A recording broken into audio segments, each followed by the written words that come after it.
आज की क्लास की हेडिंग डाल दीजिए, forms of selected verbs. Forms of selected verb. आज से आपका सेकंड स्टेप शुरू हो गया है, लर्नर, यानी कि बिगनर का जो आपका सिलेबस था वो लगभग कंप्लीट हो चुका है। अब आप इंग्लिश को समझना शुरू कर चुके हैं, इंग्लिश के वर्ड्स को याद करना शुरू कर चुके हैं, इंग्लिश के वर्ड्स जो हैं वो आप अंडरस्टैंड कर सकते हैं। आज से आपका सेकंड पार्ट यानी कि लर्नर शुरू हो गया है। लर्नर का जो पार्ट है ये लगभग 40 दिन आपका चलने वाला है, 35 to 40 डेज। और उसके बाद चलेगा आपका एक्सपर्ट, जिसके अंदर आप इंग्लिश को बोलना, समझना, पढ़ना, लिखना, जानना, वाक्यों को बनाना, खुद वाक्यों को जनरेट करना और खुद वाक्यों के माध्यम से अपनी लैंग्वेज को डेवलप करना कंप्लीट कर देंगे। तो फॉर्म्स ऑफ द वर्ब यानी कि some selected forms of the verb के अंदर सबसे पहला लिखिए रिफ्यूज, REFUSE, रिफ्यूज यानी कि इनकार करना।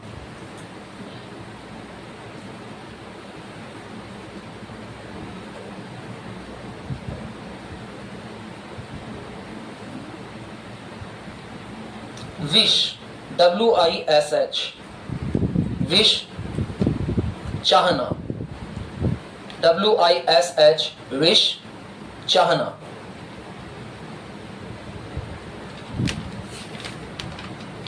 विश्ड और विश्ड ये third, second and third form हो जाएगी इसकी। WISHED सेकंड फॉर्म और WISHED थर्ड फॉर्म। पहले वाले वर्ड की रिफ्यूज्ड एंड रिफ्यूज्ड दोनों फॉर्म सेकंड और थर्ड सेम रहेगी। तीनों फॉर्म्स लिख रहे हैं ना, तीनों लिख रहे हैं ना, वेरी गुड। नेक्स्ट लिखिए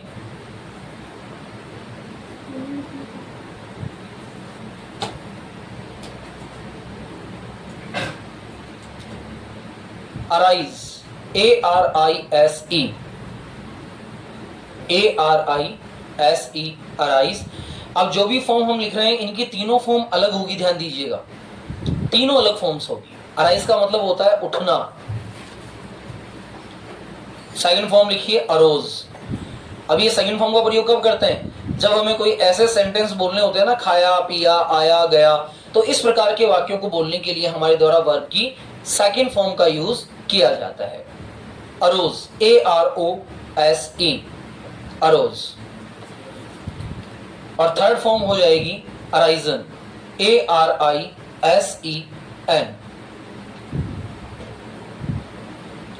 बेटा आपको लिखने में अगर दिक्कत आती है तो आप ऐसी चेयर बैठ जाया कीजिए ना, जो राइटिंग चेयर होती है। Arisen, have done. Next word है बीट, BEAT, बीट। बीट यानी पीटना, मारना, सेकंड बीट ही रहेगी, थर्ड हो जाएगी बीटन, BEATEN।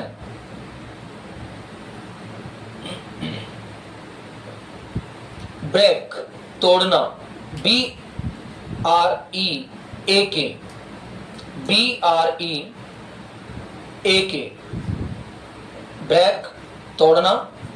सेकंड फॉर्म हो जाएगी ब्रोक, BROKE, ब्रोक, तोड़ा, BROKEN, ब्रोकन। ये इसकी थर्ड फॉर्म हो जाएगी, BROKEN, ब्रोकन। नेक्स्ट लिखिए बाइट, काटना, BITE, बाइट, काटना। सेकंड फॉर्म हो जाएगी बिट, BIT, बिट, काटा। Bite, bit, BIT, bit. Bitten, BITTEN।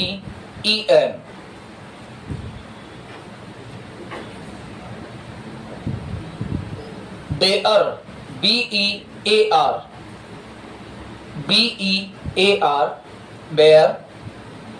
Bear का मतलब होता है जन्म देना, BEAR, बेयर, जन्म देना। BORE, बोर, जन्म दिया। BORN, born.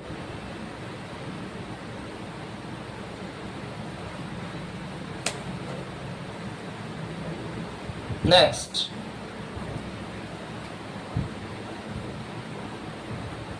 choose, CHOOSE, choose. choose का मतलब होता है चुनना. chose, CHOSE, चुना. chosen, CHOSEN,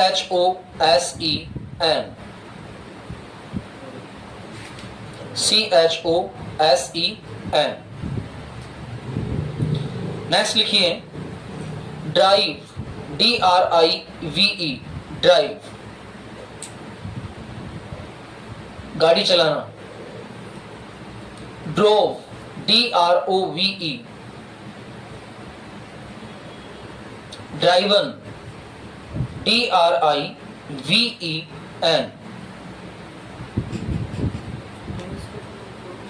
next draw, DRAW, खींचना. ड्रू, DREW, खींचा. DRAWN, drawn.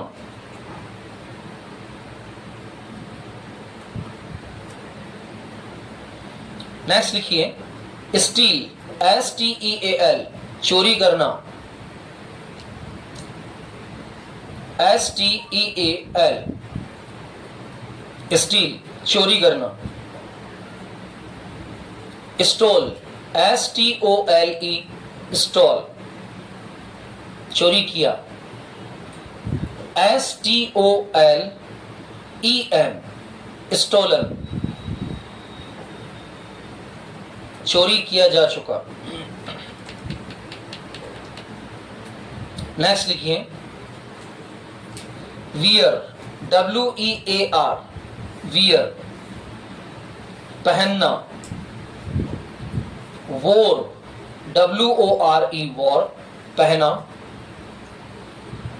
WORN, वॉर्न, पहन चुका.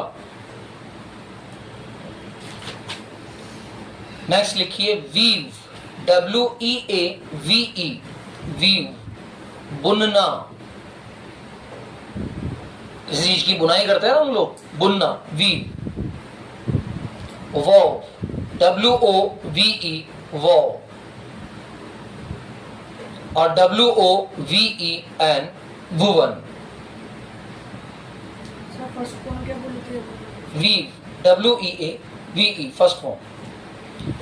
नेक्स्ट लिखिए बिगिन, BEGIN, बिगिन, शुरू करना.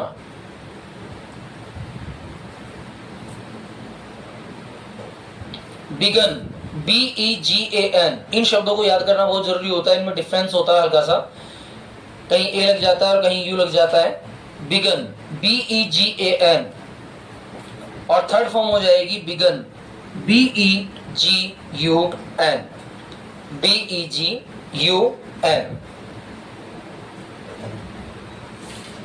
Have done. Drink, DRINK, drink, पीना. Drunk, DRANK, third form drunk, DRUNK.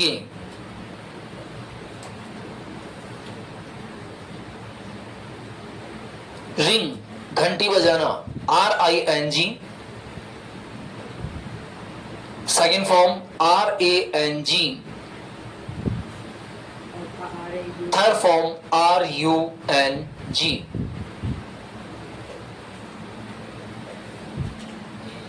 Run, RUN, RAN, और वापस RUN.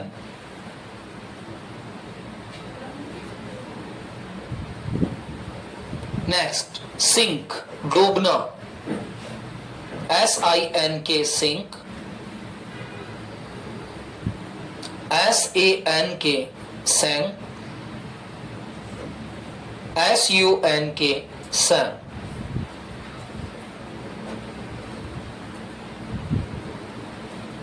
गाना, sing, SING, SANG, SUNG. Next, spring, उछलना, SPRING, spring, SPRANG and SPRUNG.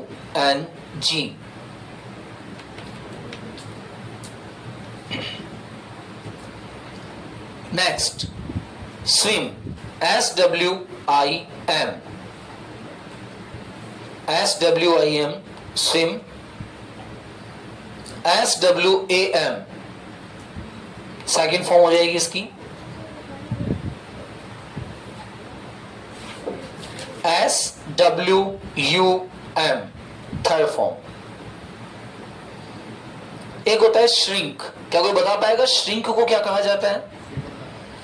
सिकुड़ना, कोई कपड़ा या कोई भी चीज जब सिकुड़ जाती है, सिकुड़न हो जाती है, तो उसे हम क्या कहते हैं?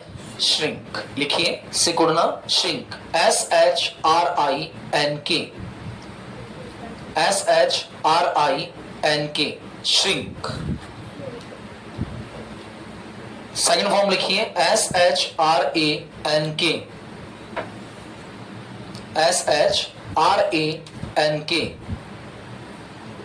और थर्ड फॉर्म हो जाएगी SHRUNK।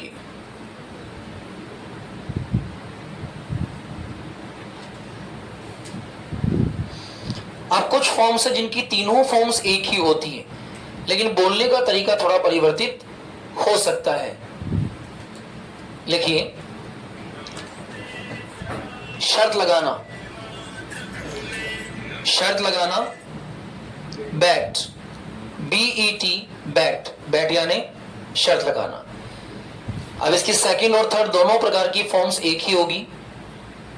बैट फर्स्ट फॉर्म भी है, बैट सेकंड फॉर्म भी, और बैट थर्ड फॉर्म भी है।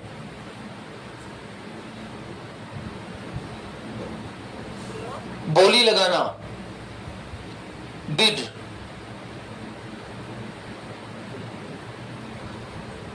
हेलो, बिड, BID, बिड, बोली लगाना, BID, बिड, बोली लगाना। सेकंड और थर्ड दोनों क्या हो जाएगी? बिट। थर्ड है ब्रस्ट, BURST, फटना अथवा टूटना। Hello,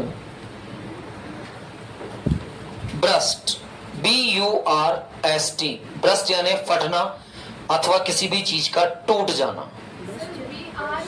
BURST, burst. Cut, CUT,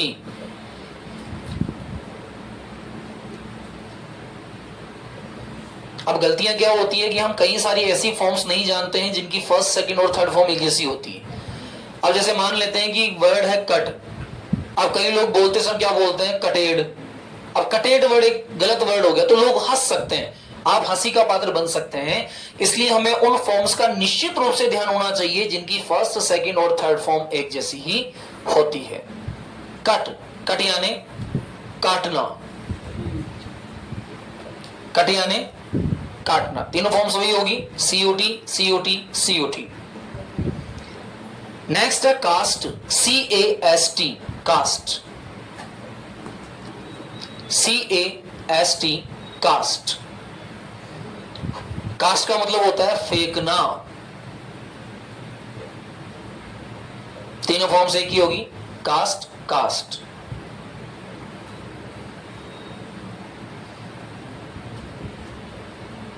cost, COST, cost यानी कि मूल्य का होना। सेकंड फॉर्म भी कॉस्ट होगी एंड थर्ड फॉर्म भी कॉस्ट होगी।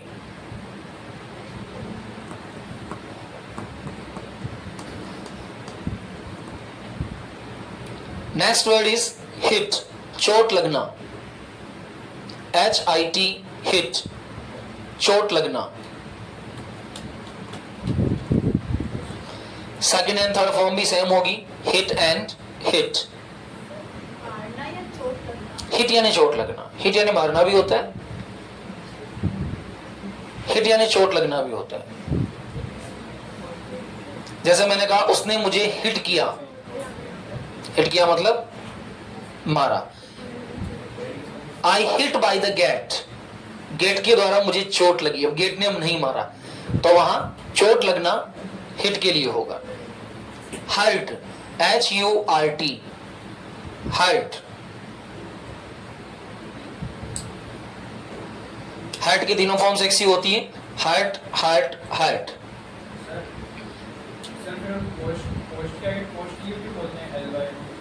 एडवर्बल, एडवर्बल वर्ड है वो। एडवर्ब का मतलब होता है ऐसे शब्द जिनको विशेष शब्दों के साथ विशेषण बनाया जाता है। जैसे मैंने कहा ब्यूटीफुल, सुंदर, लेकिन ब्यूटीफुली, सुंदरता से। मैंने कहा कॉस्ट, कीमत, कॉस्टली, बहुत ज्यादा कीमत। तो कुछ एडवर्ब्स होते हैं, कुछ ऐसे शब्द होते हैं जिनके अंत में लगाने से, किसी के प्रारंभ में लगाने से, जैसे like, unlike, dislike, healthy, unhealthy, well, unwell. अब हेल्थ एक शब्द है, लेकिन हेल्थ के बाद में THY लगाया गया तो क्या हो गया, हेल्दी। अब हेल्दी के पहले अगर UN लगा दिया गया तो अनहेल्दी। तो ये आगे वाले उसमें आएंगे अपने, जब हम लोग special category of the word पढ़ेंगे, कैजुअल वर्ड्स पढ़ेंगे, उस समय ये वर्ड आएंगे। अभी नॉर्मल वर्ड्स को हम ले रहे हैं आगे। नेक्स्ट लिखिए निट, KNIT, निट। निट का मतलब होता है बुनना। तीनों फॉर्म्स एक जैसी होगी। पुट, PUT, पुट, पुट यानी रखना। तीनों फॉर्म्स एक जैसी होगी, put, put, put.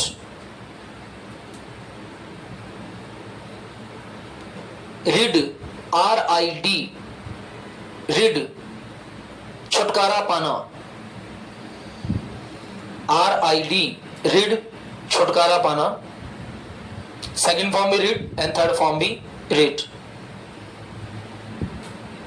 Read, READ, read. अब ध्यान दीजिएगा, रीड एक ऐसी फॉर्म्स है जिसकी स्पेलिंग तीनों में सेम रहती है, लेकिन बोलने का तरीका थोड़ा सा चेंज हो जाता है। यानी कि इसको रीड, रेड, रेड, पढ़ा इस तरह से जाता है। जब सेकंड फॉर्म के रूप में बोलेंगे तो इसका रीड नहीं निकलेगा, रेड निकलेगा। I have read, read, red, red, spelling वही रहेगी, READ, READ। और लास्ट है स्पिट, SPIT। स्पिट का मतलब होता है थूकना। तीनों फॉर्म्स एक जैसी रहेगी, स्पिट, स्पिट, स्पिट।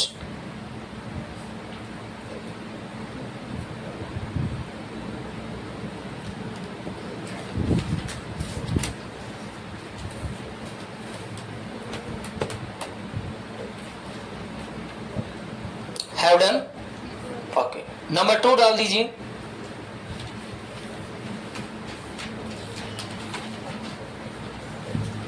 अच्छा, ये शब्द याद भी होने चाहिए, collective phrases. Collective phrases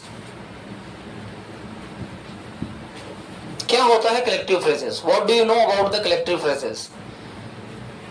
collective phrases का मतलब होता है ऐसे शब्द जो किसी समूह के लिए उपयोग में लाए जाते हैं। जैसे मैंने कहा अंगूर, अब मैं कह रहा हूं अंगूर का गुच्छा।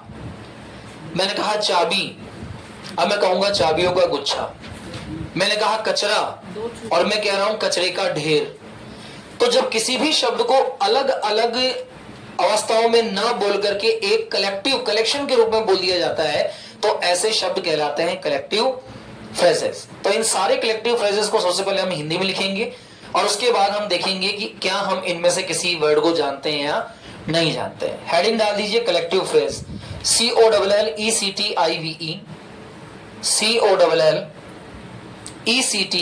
COLLECTIVE, collective phrases, PHRASES, collective phrases. Number 1 लिखिए, चाबियों का गुच्छा।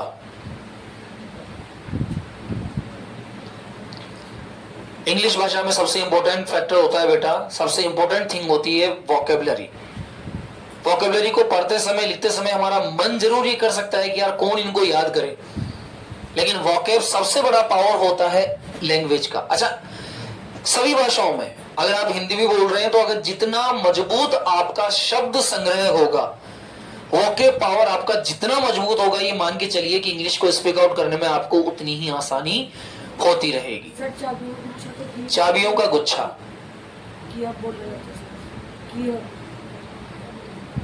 अभी कुछ नहीं लिखना है, लिख दिया। हम मंथन करेंगे, सर्च करेंगे हमारे माइंड में कि वाकई क्या हमें पता है, क्या कभी हमने इस चीज को, इस शब्द को सुना है कि चाबियों के गुच्छे को इंग्लिश में क्या कहा जाएगा। नंबर 2 पे लिखिए, अंगूरों का गुच्छा।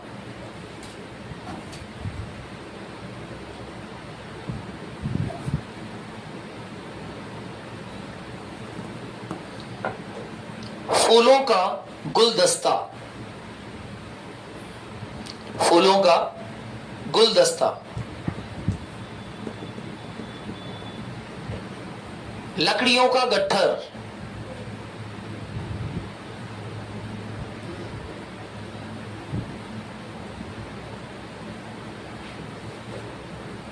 लोगों की भीड़, लोगों की भीड़। पहाड़ों की श्रृंखला, पहाड़ों की श्रृंखला। भेड़ों का रेवड़, भेड़ों का झुंड नहीं होता, रेवड़ होता है, भेड़ों का रेवड़।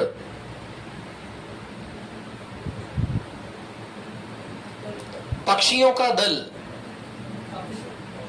पक्षियों का, भेड़ों का रेवड़, रेवड़, रेवड़। पक्षियों का दल।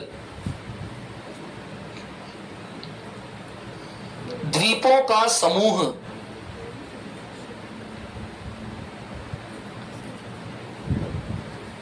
द्वीपों का समूह।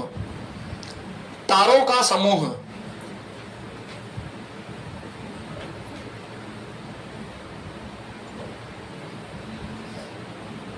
पेड़ों का झुंड,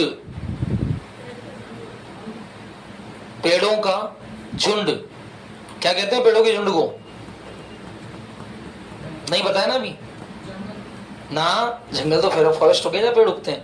मजदूरों की टोली, मजदूरों की टोली।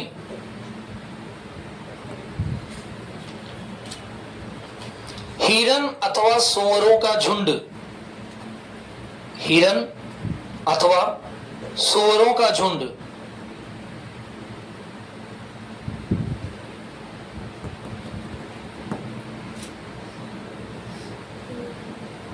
मक्खियों का समूह, मक्खियों का समूह।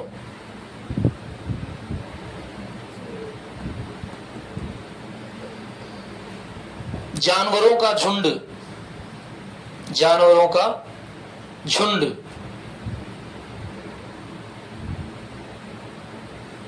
कूड़े का ढेर, कूड़ा, कचरे का ढेर, कूड़े का ढेर।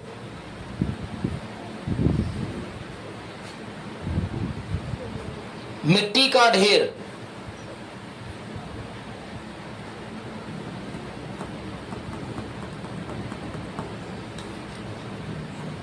शिकारी कुत्तों का झुंड,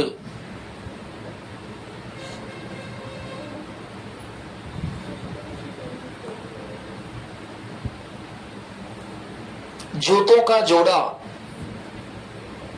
जूतों का जोड़ा।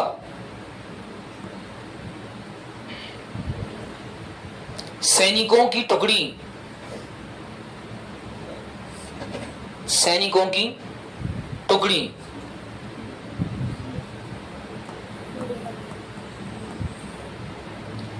चोटियों की श्रृंखला, चोटियों की श्रृंखला,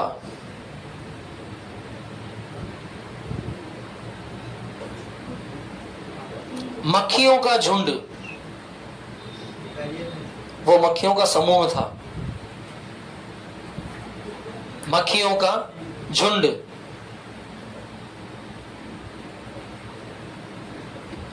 घटनाओं की श्रृंखला, घटनाओं की श्रृंखला,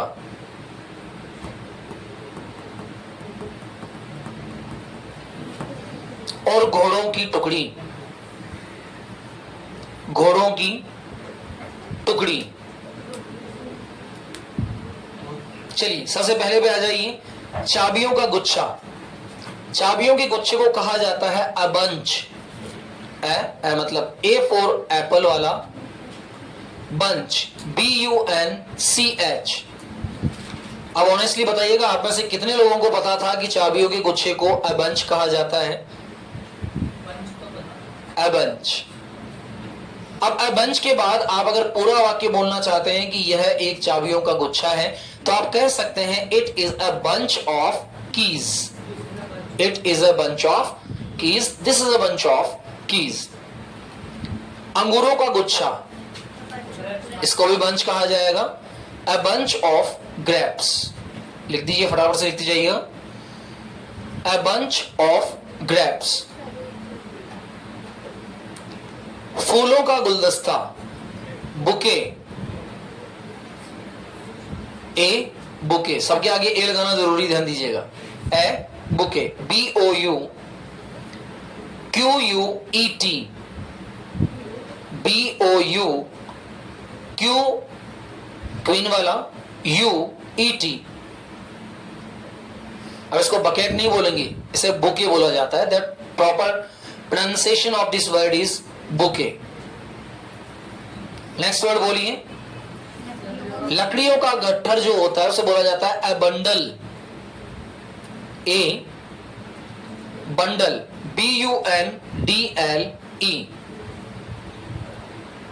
bundle of sticks, bundle of sticks, STICKS। लोगों की भीड़, क्राउड, CROWD, लोगों की भीड़, crowd, CROWD, a crowd of people। अगला बोलिए क्या है, पहाड़ों की श्रृंखला। पहाड़ों की श्रृंखला को कहा जाता है a chain of mountains, a chain, CHAIN, chain।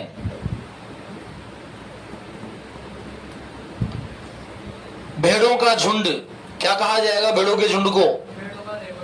रेवड़। झुंड नहीं कहा जाएगा इसको, क्या कहा जाएगा? रेवड़, शाबाश। अब भेड़ों की रेवड़ को क्या कहा जाएगा? फ्लॉक, ए फ्लॉक, FLOCK। हमेशा ध्यान दीजिएगा, भेड़ों के झुंड को कभी भी भेड़ों का झुंड नहीं कहा जाता है, इसे कहा जाता है रेवड़। क्या कहा जाता है? रेवड़। तो जो रेवड़ शब्द है उसके लिए आता है फ्लॉक, FLOCK, फ्लॉक। पक्षियों का दल अथवा पक्षियों के समूह को कहा जाता है फ्लाइट, FLIGHT। सभी के आगे ए लगाना जरूरी है, फिर मैं कह रहा हूं a flight of birds.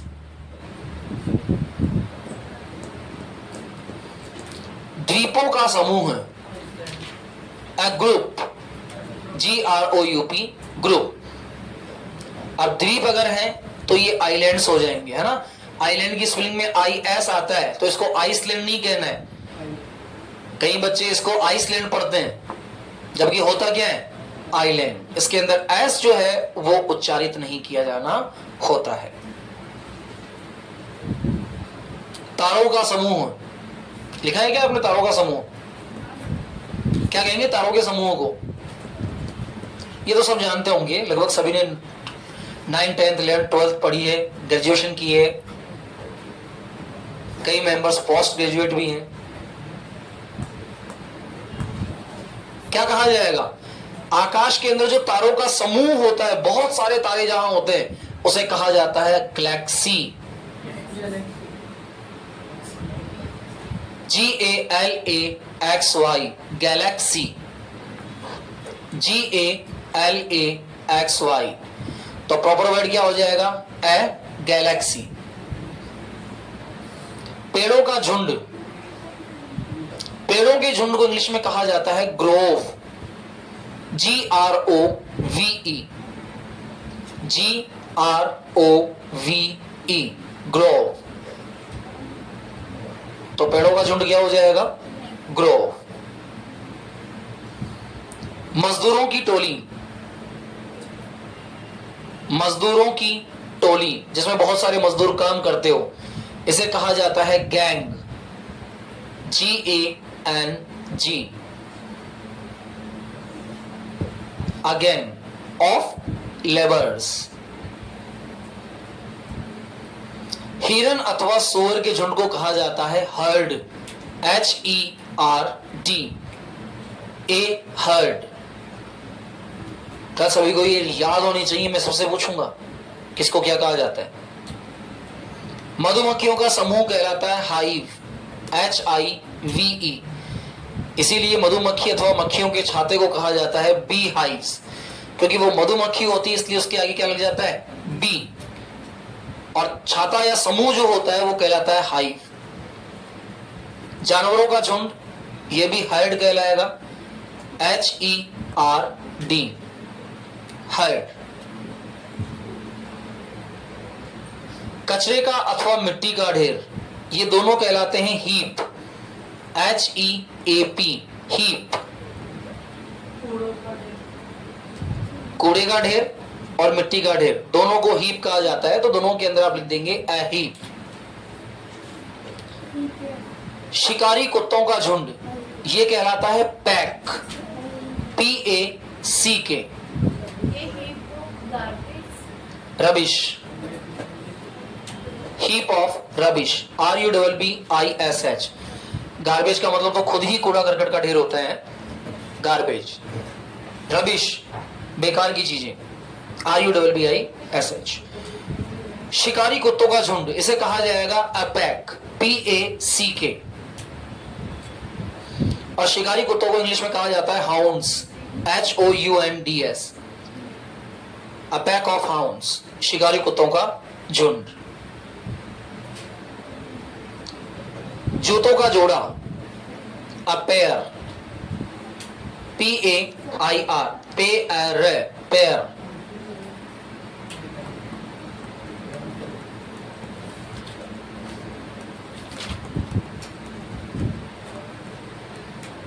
Have done. सैनिकों की टुकड़ी को क्या कहा जाता है? बटालियन नहीं होती है, सैनिकों की टुकड़ी होती है रेजिमेंट, REGIMENT,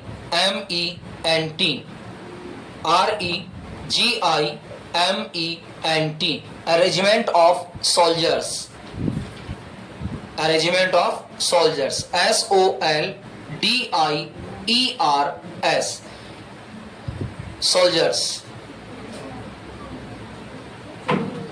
चोटियों की श्रृंखला कहलाती है रेंज, RANGE, रेंज। मक्खियों का झुंड कहलाता है स्वार्म, SWARM,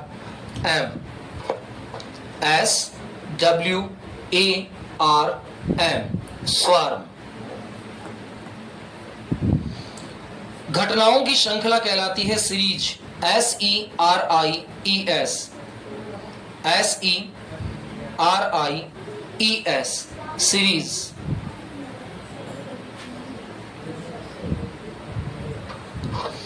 और घोड़ों की टुकड़ी कहलाती है troupe, TROOP, a troop of horses।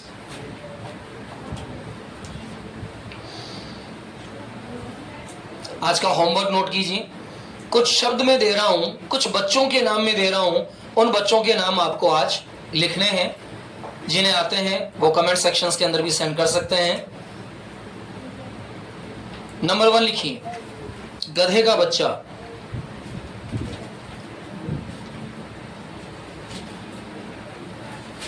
गाय का बच्चा, कुत्ते का बच्चा,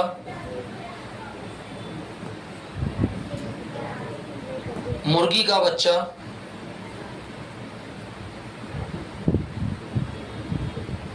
भालू का बच्चा,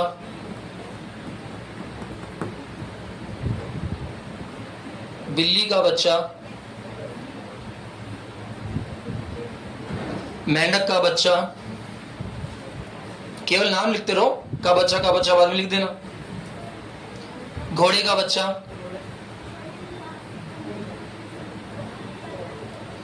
बकरी का बच्चा, घोड़े का बच्चा, बकरी का बच्चा, भेड़ का बच्चा, भेड़िए का बच्चा, शेर का बच्चा, चीते का बच्चा।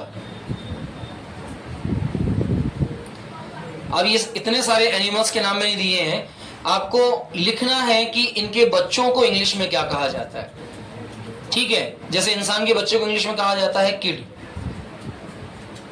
ठीक है, भेड़ के बच्चे को इंग्लिश में कहा जाता है लैम। कौन सा लैम? LAMB, लैम यानी भेड़ का बच्चा। भेड़ को इंग्लिश में कहा जाता है शीप। शीप कहा जाता है ना, या शीप कहा जाता है? शीप कहा जाता है। गॉट, बकरी के बच्चे को क्या कहा जाता है? घर जाके आपको सर्च करना है किस जीव के बच्चे को क्या कहा जाता है, और इन बच्चों के नाम आपको मन से लिख के जाने हैं। सर्च नहीं करना है कहीं। ये नहीं घर जाकर आप मोबाइल को ऑन करो, गूगल सर्च कर रहे हो, ये कर रहे हो, वो कर रहे हो, नहीं। अपने माइंड में सर्च कीजिए, अपने आसपास अपनी फैमिली के मेंबर से पूछिए कि क्या उन्हें इस बात की नॉलेज है। समझ में आ गया? अब 5 मिनट के लिए मैं आपका टाइम लूंगा।